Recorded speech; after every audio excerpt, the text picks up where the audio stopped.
ખેલૈયાઓની આજે પણ બગડી શકે છે નવરાત્રી. મેઘરાજા આજે પણ બોલાવશે રમઝટ. આ અનુમાન કર્યું છે હવામાન નિષ્ણાંત અંબાલાલ પટેલે.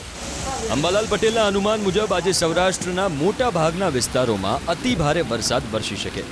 જૂનાગઢ, અમરેલી, પોરબંદર, દ્વારકા, જામનગર સહિતના જિલ્લામાં ભારે વરસાદ વરસી શકે તો કચ્છ જિલ્લાના કેટલાક ભાગોમાં પણ ભારે વરસાદનું અંબાલાલ પટેલે અનુમાન વ્યક્ત કર્યું.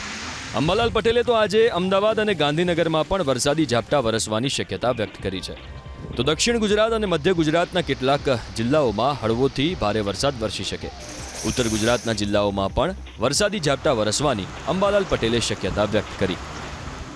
આજે સૌરાષ્ટ્રના ઘણા ભાગોમાં ભારેથી અતિભારે વરસાદ થવાની શક્યતા રહેશે, જેમાં જૂનાગઢના કેટલાક ભાગો અને પશ્ચિમ સૌરાષ્ટ્રના ભાગોમાં ભારે વરસાદ થવાની શક્યતા રહેશે, જેમાં લગભગ ગીરના થોડાક ભાગો, જોડિયાના ભાગો અને ખંભાળિયાના ભાગો, આ ઉપરાંત જામનગરના ભાગોમાં કેટલાક ભાગમાં ભારે વરસાદ થવાની શક્યતા રહેશે અને દ્વારકાના અને પોરબંદરના ભાગોમાં પણ વરસાદ થવાની શક્યતા રહેશે. સૌરાષ્ટ્રના અન્ય ભાગોમાં પણ હળવા ભારે વરસાદ થવાની શક્યતા રહેશે અને ઉત્તર સૌરાષ્ટ્રના ભાગોમાં પણ વરસાદ થવાની શક્યતા રહેશે. કચ્છના ભાગોમાં પણ વરસાદ થવાની શક્યતા રહેશે.